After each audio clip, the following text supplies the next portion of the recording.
people being able to walk to get something to eat or walk to the beach. Those are all things that will improve everybody's quality of life. Because I think at our stage of life, we need that. We need to feel that we can have some fun and not feel guilty.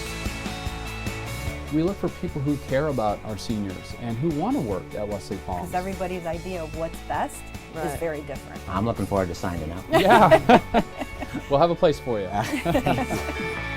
Welcome to the Senior Stay or Go TV show. Today I have Susan Day, who's the Executive Director of the Burn Institute here in San Diego. Thank you, Susan, so much for joining us today. I'm really looking forward to this. Thank you for having me. I really am appreciative of all the time we get to spend sharing information for seniors. Awesome. So tell us a little bit about the Burn Institute, because I'm sure a lot of people may not even know what's available here in San Diego to our senior community through the Burn Institute. Yeah, well, the Burn Institute is a local nonprofit. We are here in San Diego. We've been serving the community of San Diego and Imperial Valley counties since 1972. Wow. We started with a small group of volunteers that really had the focus and the vision to have a medical facility for burns.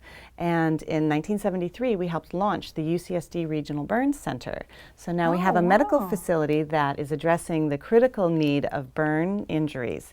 They're a wonderful partner to the Burn Institute, but we've gone on to not only do fire and burn prevention education, which is something we're going to talk about today, but also burn survivor support services. So individuals that have experienced the trauma of a burn have special emotional needs that we can assist with. Definitely, definitely. So what does the Burn Institute offer our senior community here in San Diego? Well, in particular, seniors can benefit from our free smoke alarm installation program. That's awesome. Yeah. If you own your home and you're 62 or older, you would be eligible for the program. I qualify. We'll sign you up. We'll get out to your house. We don't want you on a step stool or on a ladder trying to install your own smoke alarm. So instead, we have volunteers that are trained, and they will come into the home and assess if you have working smoke alarms or any smoke alarms. And then if they need to be replaced, we'll replace them with a 10-year lithium battery smoke alarm. So in other words, this would get installed and not need to be replaced for another 10 years. No batteries beeping in the middle of the night. Well, knock on wood, but certainly you're encouraged to always test that the smoke alarm is operating.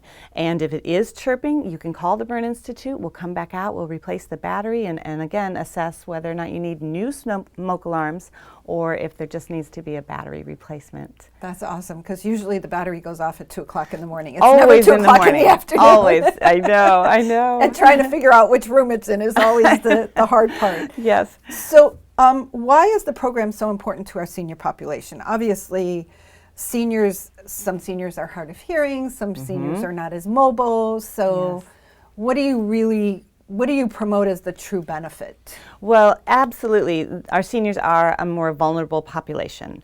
And national statistics say that individuals that are 65 or older have twice as likely to perish in a home fire without a smoke alarm that's working. So it's really, really important that working smoke alarms are installed in every sleeping area and on every level of the home.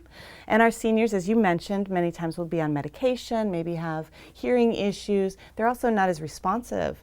So we want to make sure that the smoke alarms are working and that they will be alerted so they can get out in time. And in the proper location. Yes. So many times I walk into homes and there will be a smoke detector, and it's like, I don't think that's really in the right place. It's better than nothing, but it's probably not in the right location. Yes. Again, our trained staff and volunteers will make sure that they are installed in proper locations. We also suggest that everyone sleep with their doors closed. So in your bedroom, you should sleep with your doors closed, because if there is a fire, you have that barrier between you and the smoke. The smoke alarm will get activated, and then you'll be, again, alerted to get out and stay out. Oh, interesting. Okay, I didn't realize that.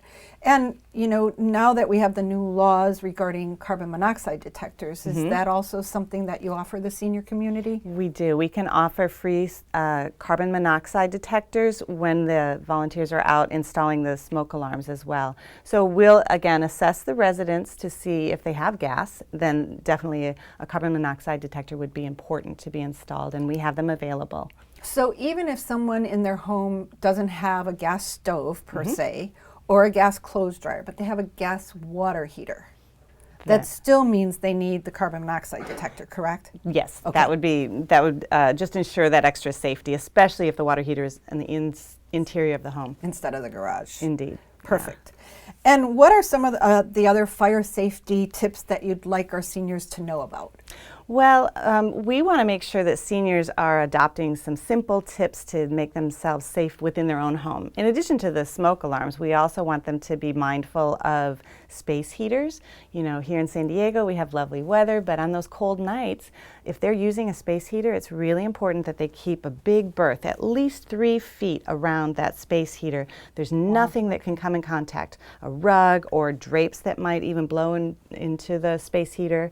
Never try to dry something on top of the space heater. So a nice wide berth for the space heater, and turn it off and unplug it when you leave the house or when you go to sleep. Unplug it. That's, I think, important. A lot of times people think turning off is enough. It's like you see a lot of times people who leave their blow dryer or curling iron plugged in while they're gone all day, and I always think that's probably not a good thing. Well, it would it would be good, but better to unplug it. Other areas that can many times result in burn or fire injury is in the kitchen.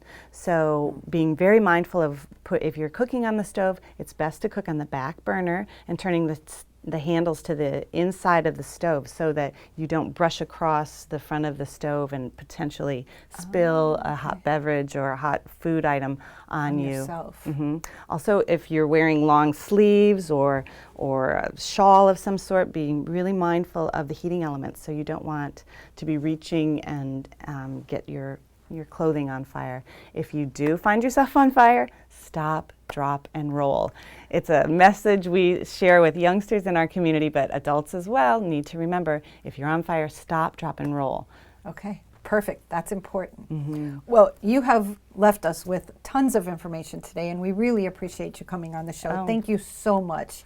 And so stay tuned for more Senior Stay or Go TV.